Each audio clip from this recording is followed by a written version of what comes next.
Bismillahirrahmanirrahim. Casharkan waxaynu kaga hadli doonaa accounting systemka. Waa maxay accounting systemku? Accounting systemku waa transactionada businesska ka dhex dhaca oo dhan sida saleska, purchaseska, paymentska, receptiga, unrecoverable debtiga iyo depreciationka. Transaction kasta oo businesska ka dhex dhaca marka ugu horeysa wuxuu tagaa buugaagta pre-entry books. Waxaa jira prime-entry books badan oo kala duwan sida sales day book, sales return book, purchase day book, purchase return book, cash payment book, cash receipt book, petty cash book iyo journal kuba waa prime-entry books. Transaction kasta oo businesska ka dhex dhaca wuxuu galaa marka ugu horeysa mid ka mid ah buugaagtaas. Kana transactionska oo dhami waxay ka dhex muuqanayaan buugaagta prime-entryga marka laga reebo journalka. Kadibna waxay kala geli doonaan laba meelood. Meesha koowaad waa general ledger, meesha labaadna waa subsidiary ama individual ledger. Main ledgerka waa halka double entrygu ka dhaco, markaana waxaan odhan doonaa double entry. Double entryga waxaynu ka soo qaadanaa prime-entry bookska totalkooga ama amountska ku liiskaraysan buugaagtaas totalkooga. Taasina waa ta ka dhigaysa ti accountiska ledger accountka mid nadiif ah, waayo totalka prime-entry bookska uunbaa la keenaa. Haddii aynu samayno 700 oo sales ah maalintii, uma liiskarayn karno mid kasta receivables-ka iyo sales income accountska. Waxaynu ku liiskarayn doonaa figureska oo keliya sida totalka 700 ee saleska ah, taas oo noqonaysa waxa debitka iyo creditka kala geli doona.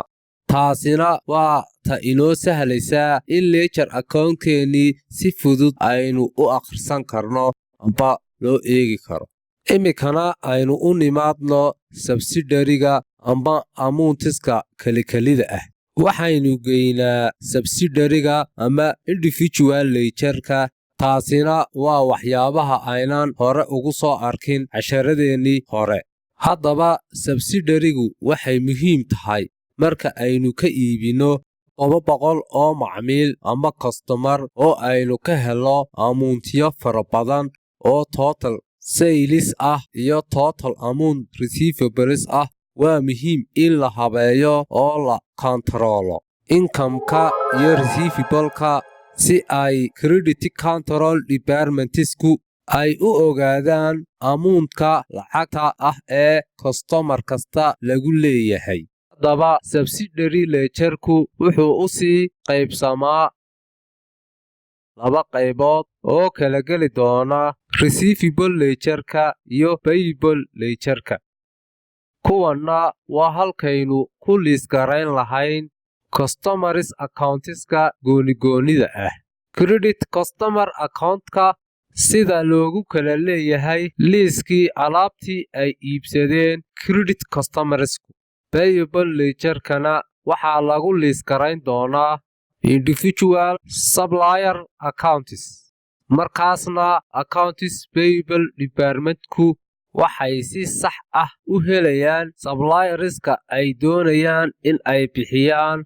Haddaba subsidiary ledger kastaaba waa inuu lahaado accounto yaryar, customer kastaaba iyo suppliers kastaaba. Haddaba waxa muhiimka ah ee aynu inayn ogaanaa tahay waa subsidiary ledgerku wuxuu u shaqeeyaa single entry.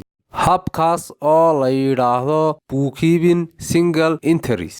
Haddii aad debit garayso receivables oo aad qorto 700 oo customers ah oo qaatay alaab, waxaad u baahan tahay in aad u kala jajabiso 700 oo transaction iyo 700 oo debit customer accounts receivable kali ah. Taasina waa sida subsidiary ledgerka loogu controlo customerskaaga iyo supplierskaaga. aynu u noqono main ledgerka oo ah halka double entry-gu ka dhaco. Totalka buugaagta maalinlaha ah waxaa la geliyaa main ledgerka. Waxaa balanska ledger account-kana la geeyaa trial balanska. Kadibna waxaa la sameeyaa adjustment-tigii. Tusaale ahaan, closing inventory journal oo lagu sameeyo adjustment, taas oo marka la sameeyo loo gudbi doono financial statement-ka una sii kala bixi doonta statement of comprehensive income iyo statement of financial position. Haddaba waxaad ogaataan in uu main ledgerka oo keliyaati uu tago transactionska financial statement-ka lagu diyaariyo. Subsidiary-ga ama individual ledger-kana waxaa loo isticmaalaa oo keliya arrin control ahaaneed si ay inooga caawiso controlka receivables-ka iyo payable-ka balance-kooda. Waxaana lagu reconcile garayn doonaa main ledger-keena receivables-ka iyo payable-ka. Subsidiary-ga, receivable-ka iyo payables accounts-ku markaa waa in lagu reconcile gareeyaa ama ay ismatch gareeyaan main ledger-keena. Haddaba haddii aynu helno 700 oo transaction oo u dhigma 1 milyan oo receivables ah oo figure kaliya ugu jira receivable account-ka main ledger-keena, miyay match garaynaysaa ama u dhigantaa 700 oo customer account oo kala duwan? Isku geynta 700 ee customer account ma la mid tahay 1 milyan ma ismatch garaynaysaana? Haddaba haddii aynu wax yar kaga hadalnay halkan, insha Allahu casharkan ku xiga waxaynu kaga hadli doonaa books of prime entry qaybta subsidiary-ga ama individual ledger-ka.